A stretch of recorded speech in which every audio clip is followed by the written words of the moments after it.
ஒவ்வொரு மாதமும் 1 கோடிக்கும் அதிகமான பார்வையாளர்களை சென்று சேரும் பேசு தமிழா பேசு சேனலில் உங்கள் நிறுவனத்தை விளம்பரப்படுத்த வேண்டுமா? திரையில் தெரியும் எண்ணை இப்போதே தொடர்பு கொள்ளுங்கள். பேடிஎம் வழங்கும் இண்டாய் சென்னை லிட் ஃபெஸ்ட் வரும் ஏப்ரல் 5 மற்றும் 6 தேதிகளில் சென்னை மீனம்பாக்கம் ஏஎம் ஜெயின் கல்லூரியில் நடைபெற உள்ளது. அனைவரும் வருக, அனுமதி இலவசம். இண்டாய் Chennai lit fest 2025. Definitely, it's a great privilege for me today to be standing in front of such a wealth of knowledge in this library amongst the students who are the aspiring leaders and the aspiring doers of this nation.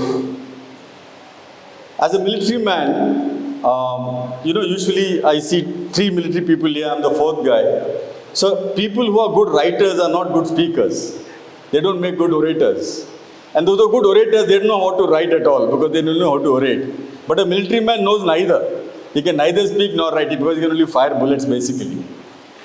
But the good part is we have amongst us, 3 exemplary examples here who've not only penned down their thoughts apart from firing bullets at the enemy.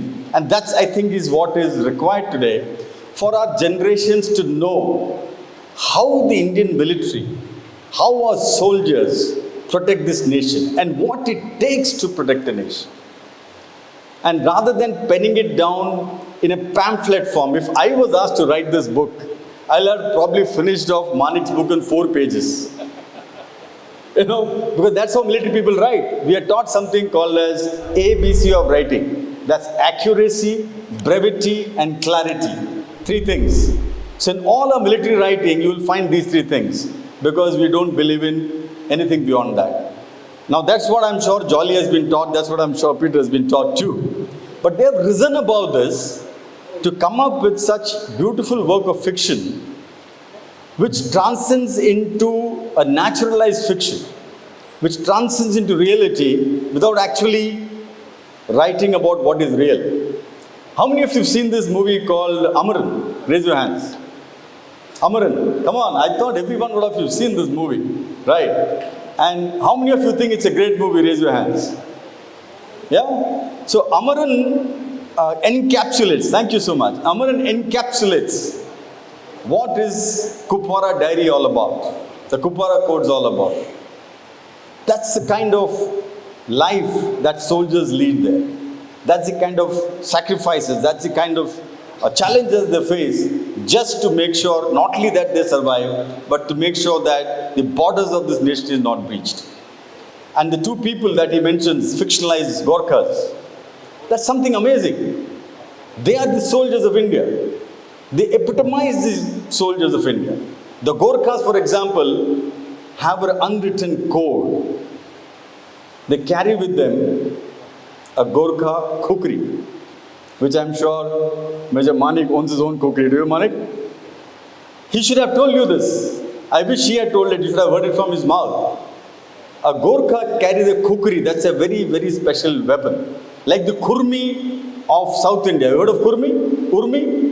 What they use for kalari pipe? That belted sword. So, like the kalari pipe people have this urmi, the Gorkhas have the kukri. The difference is that if the Gorkha takes out his kukri from its sheath, it has to taste blood.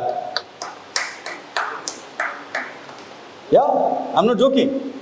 It has to taste blood, otherwise you can't put it back. That's a tradition they follow. And if they don't find anything else, if they don't find an enemy whose blood this will taste, they will maybe cut their own arm to taste its blood.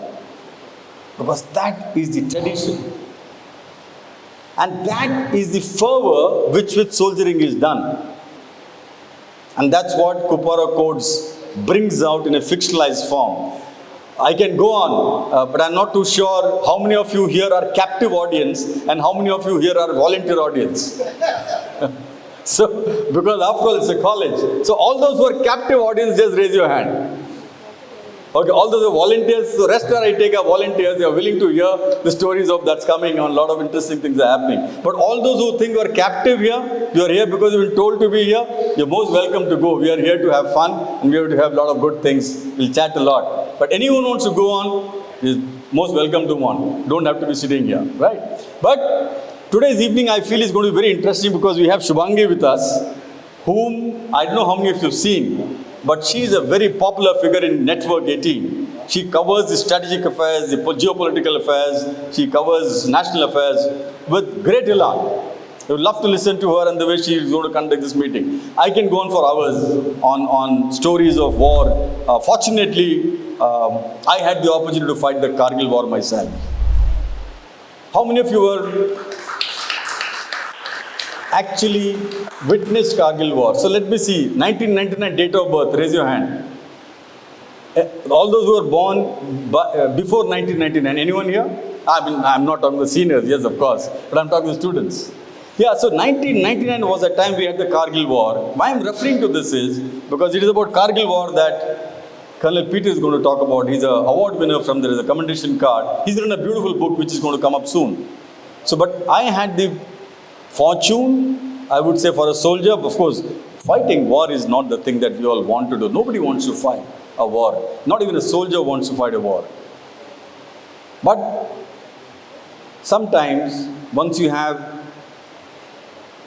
promised your life to secure this nation and you're called upon to live up to that promise, then you have to go and fight. And why you have to fight? You have to fight to make sure that you kill that damn enemy before it touches your men. That's the fight all about, so that you secure your nation. And with that experience that I carried with me in the Kargil War, one has risen in life. God has been kind to bring me till here. And today I got invited for this beautiful evening, for which I thank the organizers, I thank the Jain College, and I thank this entire lot here for having given this opportunity to be in front of all of you. More later. Thank you. Jai Hind.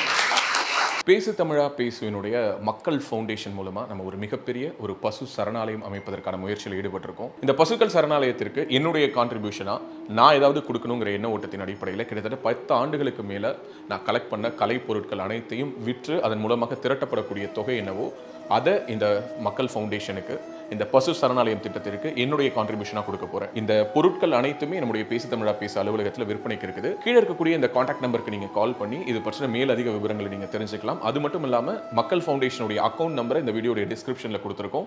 நீங்க நேரடியாக அந்த account number மூலமாகவும் உங்களுடைய கான்ட்ரிபியூஷன்ஸை கொடுக்கலாம். பேசு தமிழா பேசு ஒரு channel கிடையாது, அது ஒரு இயக்கம்னு நான் உறுதியாக நம்புறேன். உங்களுடைய குரலை தான் நாங்கள் ஒவ்வொரு வீடியோலையும் பேசுகிறோம், உங்களுடைய மனசாட்சியை தான் நாங்கள் பிரதிபலிக்கிறோங்கிற ஒரு எண்ணம் எங்களுக்கு இருக்குது.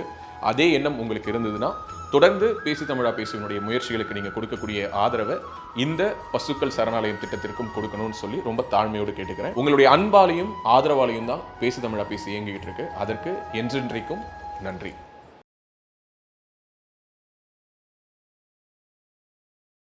இப்போ உடல் ரீதியாக ஒரு பிரச்சனை வருது அப்படின்னா அந்த பிரச்சனைக்கு இந்த ஒரு வாஸ்து பாதிப்பு காரணமா இருக்கும் அப்படின்னு சொல்ல முடியுமா? உங்க வீட்டோட தென்கிழக்கு தெற்கு சார்ந்த 22 டிகிரில என்ன இருக்குங்கிறத நீங்க செக் பண்ணுங்க.